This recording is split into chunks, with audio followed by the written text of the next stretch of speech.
नमस्ते बच्चों, अभी हम पढ़ रहे हैं स्टैंडर्ड 9th की कृतिका पुस्तक की इस जल प्रलय में जो फणीश्वर नाथ रेणु ने पाठ लिखा है उसका थर्ड पार्ट।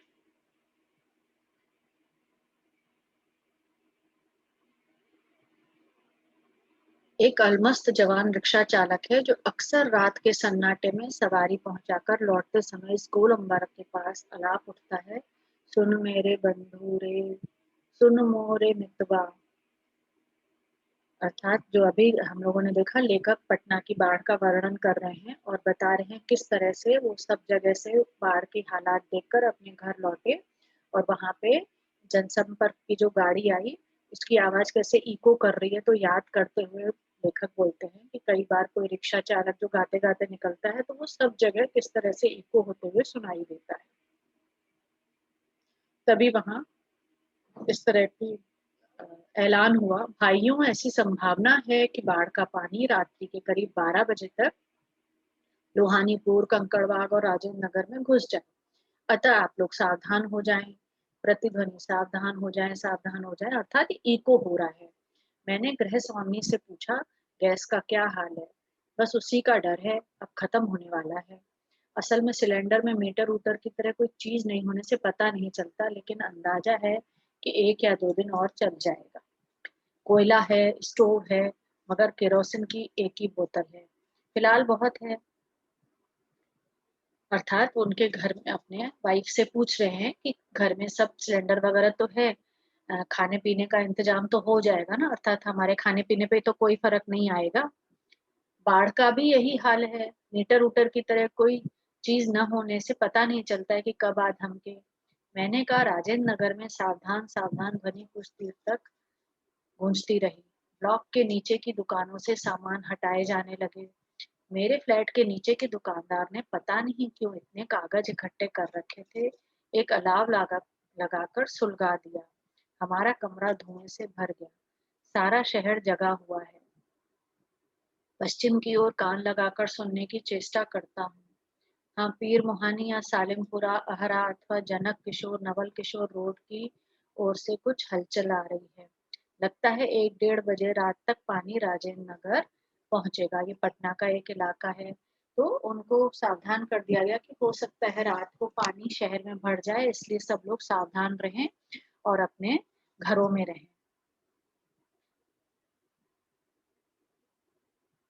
सोने की कोशिश करता हूँ लेकिन नींद आएगी भी। कंपोज की टिकिया अभी से ही ले लूं, कुछ लिखूं क्या? अर्थात सोच रहे हैं कि क्या अभी से ले लें क्या, कि ऐसा ना हो कि पानी में फिर बुखार उखार आ जाए। फिर वो सोचते हैं कुछ लिखने लगे, क्या लिखें, कविता लिखें या निबंध लिखें। शीर्षक, बाढ़ आकुल प्रतीक्षा। वो सोचते हैं क्या लिखेंगे कि बाढ़ के आने की प्रतीक्षा कर रहे हैं, है ना। सब लोग उस समय क्या कर रहे थे, क्योंकि अनाउंसमेंट हो गई थी कि बाढ़ आने वाली है, तो एक्चुअली हर कोई किसका इंतजार कर रहा है, बाढ़ के आने का। तो उन्हें खुद हंसी आ गई कि धत, क्या ये शीर्षक लिखूंगा। नींद नहीं, स्मृतियां आने लगी एक एक कर, चलचित्र के बेतरतीब दृश्यों की तरह। 1947, अर्थात अब उन्हें, जब वो सोने की कोशिश करने लगे तो 1947 की मनिहारी, अर्थात तब पूर्णिया में था वो जिला, अब जो है कटिहार, इनके प्रदेश होंगे, अलग अलग क्षेत्रों के नाम हैं बिहार के। तो वहां पे मनिहारी में बाढ़ आई थी। जी, कटिहार जिला के इलाके में गुरुजी, अर्थात स्वर्गीय सीतानाथ भादुड़ी जो उनके गुरु थे, उनके साथ गंगा मैया की बाढ़ से पीड़ित क्षेत्र में हम नाव पर जा रहे हैं। चारों ओर पानी ही पानी। दूर एक द्वीप जैसा बालूचर दिखाई पड़ा। हमने कहा वहां चलकर जरा चहलकदमी करके टांगे सीधी करें।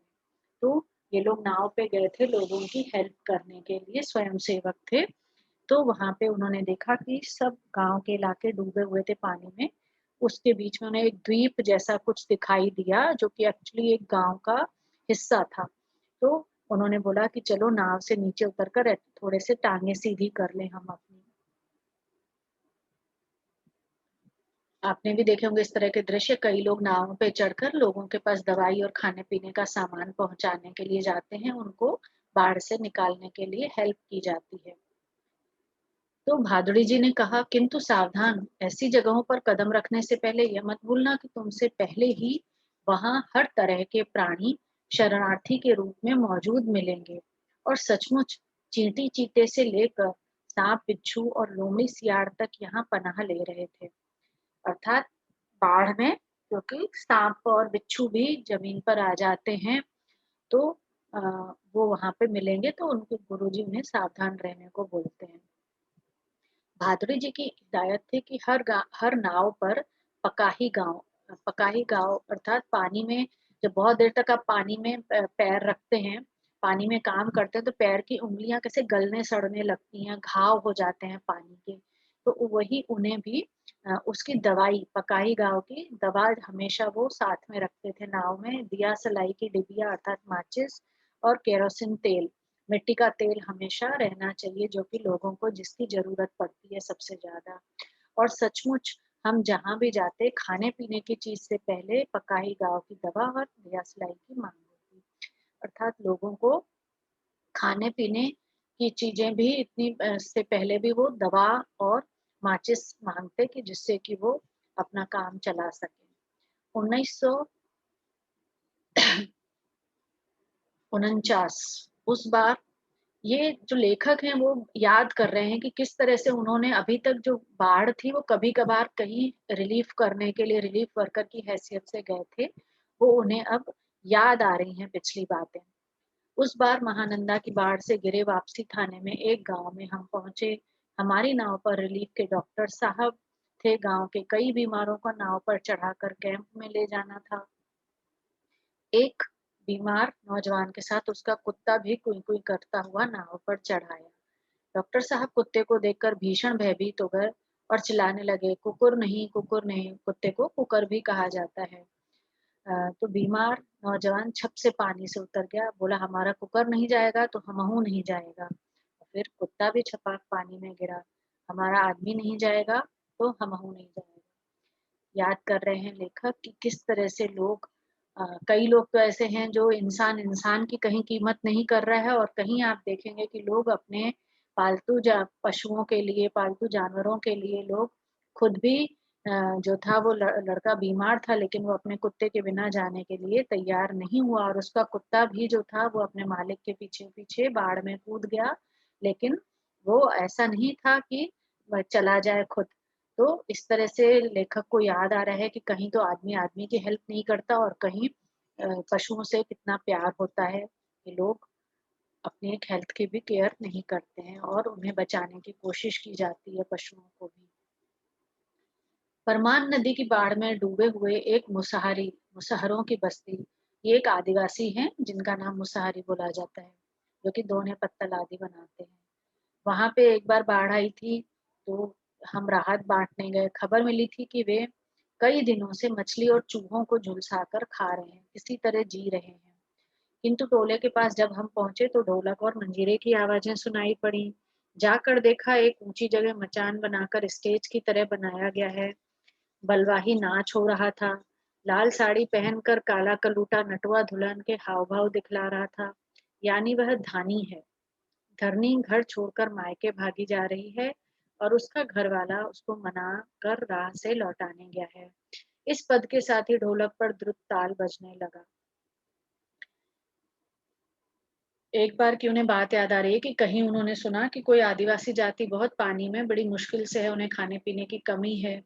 तो वो वहां पे राहत सामग्री बांटने गए तो देखा वहां नाच गाना चल रहा है, और जहाँ पे कि एक लोक नृत्य होता है जिसमें कि लड़के ही लड़कियों का रूप धर के डांस करते हैं और नाटक करते हैं। तो लेखक जो हैं वो हैरान होकर देख रहे हैं कि किस तरह लोग बाढ़ में भी एंजॉय कर रहे हैं। कीचड़ पानी से लथपथ भूखे प्यासे नर नारियों के झुंड में मुक्त खिलखिलाहट लहरें लहरें लेने लगती है। हम रिलीफ बांट कर भी उन्हें ऐसी हंसी दे सकेंगे क्या? शास्त्री जी आप कहाँ हैं? बलवाही नाच की बात उठते ही मुझे अब परम मित्र भोला शास्त्री की हमेशा याद आ जाती है। अर्थात वो अपने किसी मित्र को याद कर रहे हैं कि जहाँ पे ये बलवाही नाच अर्थात जहाँ पे लड़के लड़कियों की तरह नाचते हैं। यह एक बार 1937 में सिमरवनी शंकरपुर बाढ़ के समय नाव को लेकर लड़ाई हो गई। मैं उस समय बालचर था अर्थात बॉय स्काउट था। गांव के लोग नाव के आबाद में केले के पौधे का भेला बनाकर किसी तरह काम चला रहे थे। वहीं जमींदार के लड़के नाव पर हारमोनियम तबला के साथ झिंझिर जल विहार करने निकले थे। गांव के नौजवानों ने मिलकर उनकी नाव छीन ली थी, थोड़ी मारपीट भी हुई थी। अब उन्हें याद आ रहा है कि एक बार वो कह रहे हैं कि किस तरह से ये भी बताता है कि आदिवासी या गरीब लोग जो हैं वो ज्यादा देर तक किसी चीज को परेशान नहीं हो रहे हैं, वो बाढ़ में भी परेशान नहीं हो रहे हैं। वो उन्हें लग रहा है कि खाने पीने की चीजें देकर भी वो इतना खुश नहीं कर सकते जितना कि वो अपने इस नाच गाने में खुश हैं और मनोरंजन में अपने दुख भूल रहे हैं। और इस समय उन्हें एक ऐसा याद आ गया जहाँ पे कि लोग अ, बहुत बाढ़ में घिरे हुए थे और इतने में ही वहां के जमींदार का लड़का जो था वो इस तरह से, जैसे कि कश्मीर में कोई अ, डल लेक में निकलता है आराम से हारमोनियम तबला लेके, वो सैर करने निकले थे। जैसे आपने देखा होगा कई बार हमारे पॉलिटिशियंस जो हैं वो हवाई जहाज से हेलीकॉप्टर से बाढ़ पीड़ित क्षेत्रों का दौरा करते हैं, तो उनके लिए तो ये वो लोग के लिए मनोरंजन होता है ये कि देखें पानी कैसा दिख रहा है। तो उस समय कई लोगों ने उनकी नाव छीन ली थी क्योंकि वो खुद इतने दुखी थे और वो देख रहे थे कि वो नाच गा के उन्हें उन्हें लग रहा था ये नदी पानी में नाव चलाने में उन्हें बहुत मजा आ रहा था और उन्हें बाढ़ से कोई मतलब नहीं था, तो लोगों ने उनके साथ मारपीट की और उनकी नाव छीन ली थी। इसी तरह का एक किस्सा उन्हें और याद आ रहा है 1967 में, जब पुनपुन का पानी राजेंद्र नगर में घुस आया था।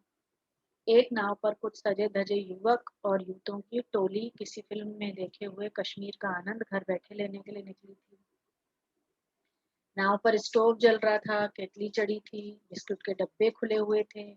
एक लड़की पानी में प्याली में चम्मच डालकर अनोखी अदा से नेस्कैफे के पाउडर को मथ रही थी। एक्सप्रेसो बना रही थी शायद। दूसरी लड़की बड़े मनोयोग से कोई सचित्र और रंगीन पत्रिका पढ़ रही थी। एक युवक दोनों पांवों को फैलाकर बांस की लकड़ी से नाव खे रहा था। दूसरा युवक पत्रिका पढ़ने वाली लड़की के सामने अपने घुटने पर कोहनी टेक कर मानो कोई मनमोहक डायलॉग बोल रहा था। पूरे वॉल्यूम में बजते हुए ट्रांजिस्टर पर गाना आ रहा था, हवा में उड़ता जाए मेरा लाल दुपट्टा मलमल का। ये पुरानी फिल्म का गाना है। हमारे ब्लॉक के पास गोलंबर में नाव पहुंची थी कि अचानक चारों ब्लॉकों के छतों पर खड़े लड़कों ने एक ही साथ किलकारियों, सीटियों, फप्तियों की वर्षा कर दी और गोलंबर में किसी भी आवाज की प्रतिध्वनि मंडरा मंडरा कर गूंजती है, सो सब मिलकर स्वयं ही जो ध्वनि संयोजन हुआ उसे बड़े से बड़ा गुणी संगीत निर्देशक बहुत कोशिश के बावजूद नहीं कर पाते। तो लेखक बता रहे हैं कि किस तरह से लड़के बच्चे कई बार इस मनोरंजन के लिए जो उनको याद आ रहा है कि एक शहर में वो इस तरह से अपने साथ कॉफी चाय के बर्तन लेके चल रहे थे, मानो वो कोई पिकनिक मना रहे हो, कहीं पे वो नौका विहार करने निकले हैं। वो बाढ़ में जहाँ पे लोग परेशान घूम रहे हैं बाढ़ की वजह से, वहां पे वो नौका विहार करने के लिए निकलते हैं। तो इस तरह के जो गैर जिम्मेदाराना लोग अपना बिहेवियर दिखाते हैं मुसीबत के समय, उसको प्रदर्शित कर रहे हैं लेखक कि किस तरह से रेडियो वगैरह पे वो गाना बजा रहे हैं और आखिर में उनको बहुत ही उनको जो था सबने उन पर फप्तियों की वर्षा की, टॉन्ट मारी उन पर कि हम लोग छतों पे खड़े हैं, लोग परेशानियों में छतों पर बैठे हैं और दूसरे लोग मजा ले रहे हैं।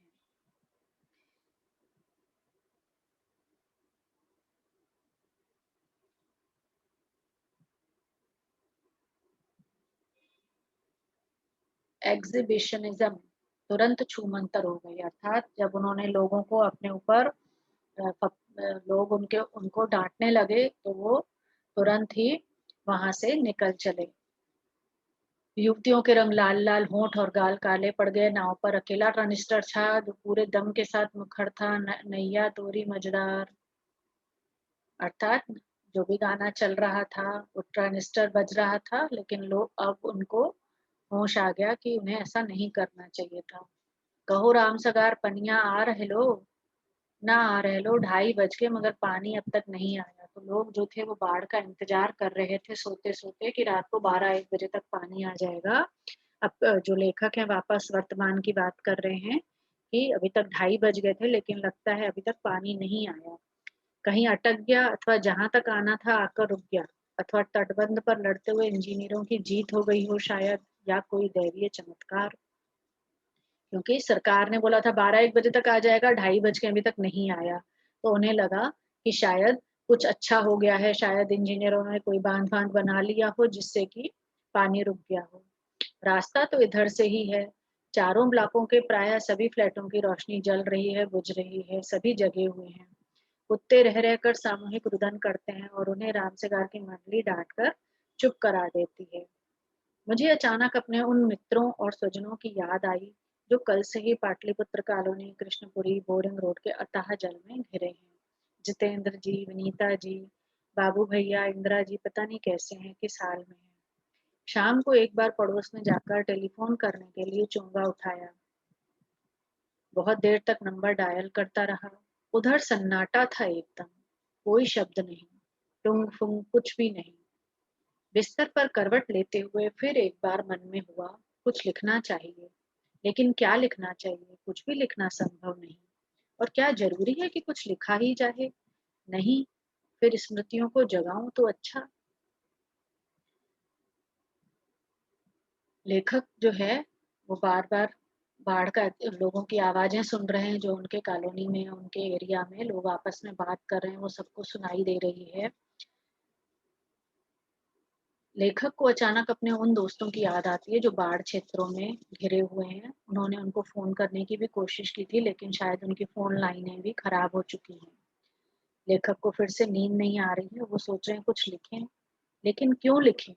लेखक कहते हैं कि क्या लिखना ज़रूरी ही होता है क्या? क्योंकि कई बार आप अपनी हर भावना को लिखकर भी नहीं व्यक्त कर सकते, और हर घटना को, हर दुर्घटना को लिखा जाए ये ज़रूरी भी नहीं है।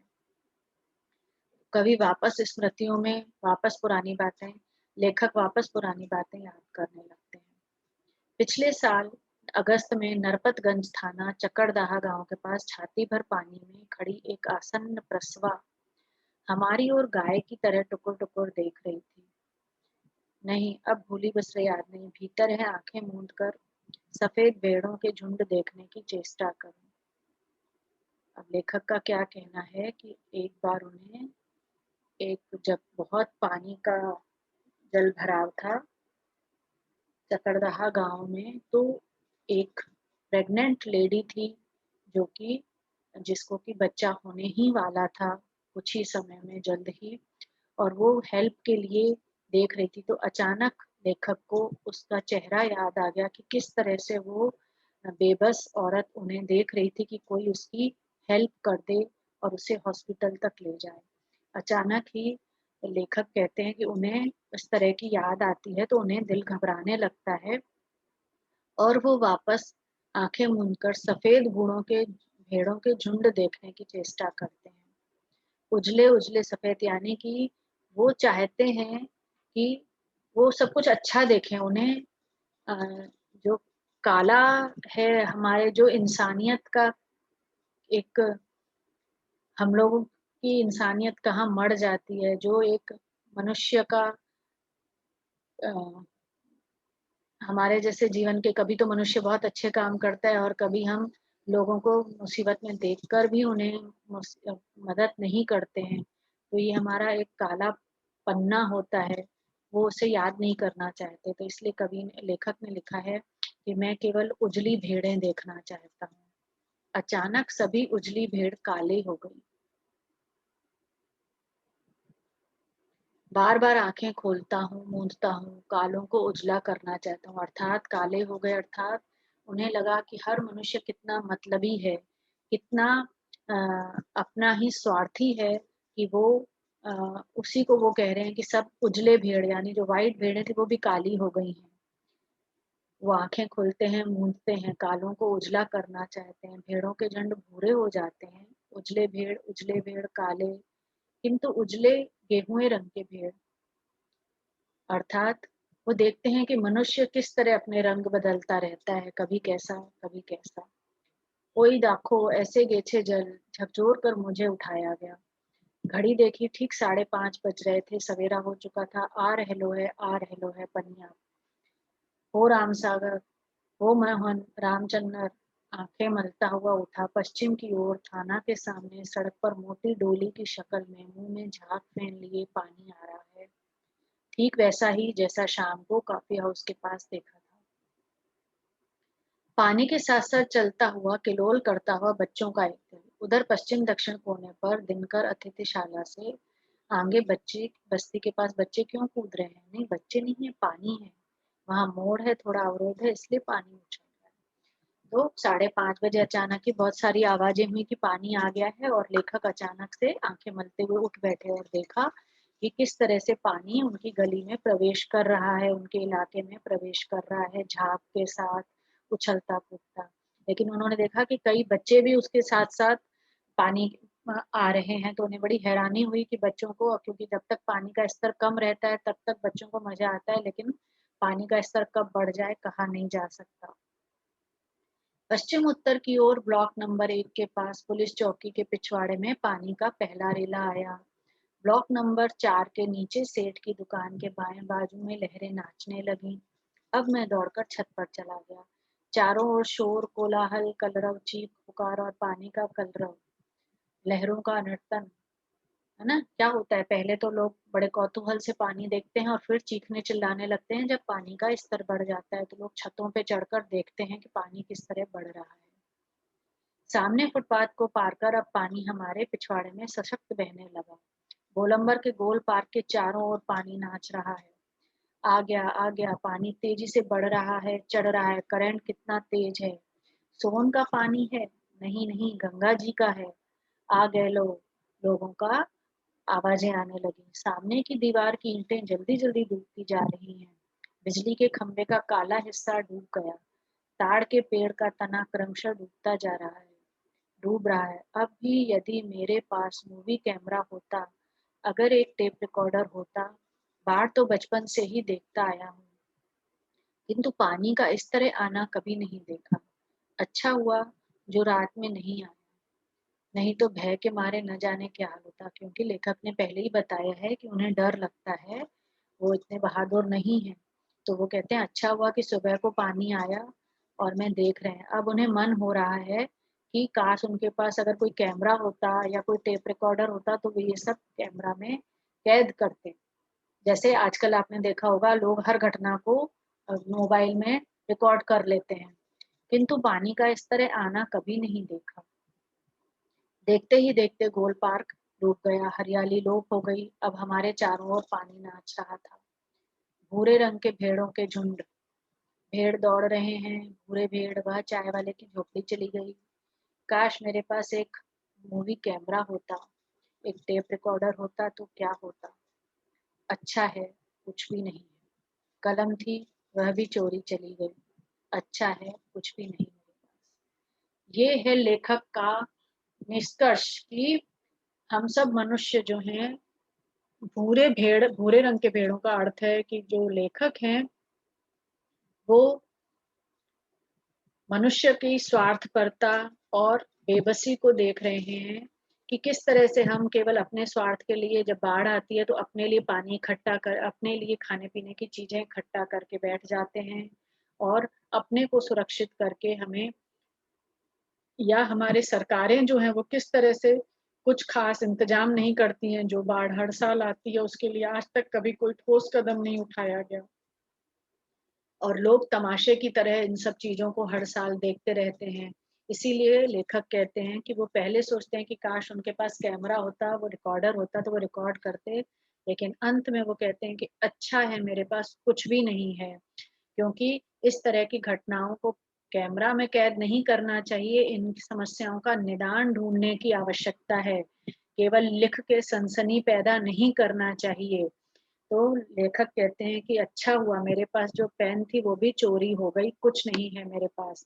क्योंकि केवल क्या होता है, कई बार आपने देखा होगा, कई बाढ़ को, दंगों की घटनाओं के ऊपर उपन्यास लिखे जाते हैं, समस्याओं पे वो बिक तो जाते हैं, लेखक कमा लेता है, लेकिन उन समस्याओं का कोई समाधान नहीं ढूंढा जाता। तो लेखक का यही अर्थ है कि अच्छा है कुछ भी नहीं है। चोरी चली गई पेन मतलब कि लेखक होकर भी जो सच ना लिखे तो उसकी पेन तो चोरी ही हो जानी, मतलब वो लेखक भी असहाय ही है। तो इस तरह से ये पाठ खत्म होता है। मुझे उम्मीद है आपको पसंद आया होगा। कमेंट में आप अपनी परेशानियां, डाउट्स क्लियर कर सकते हैं, आप लिख के पूछ सकते हैं। Thank you.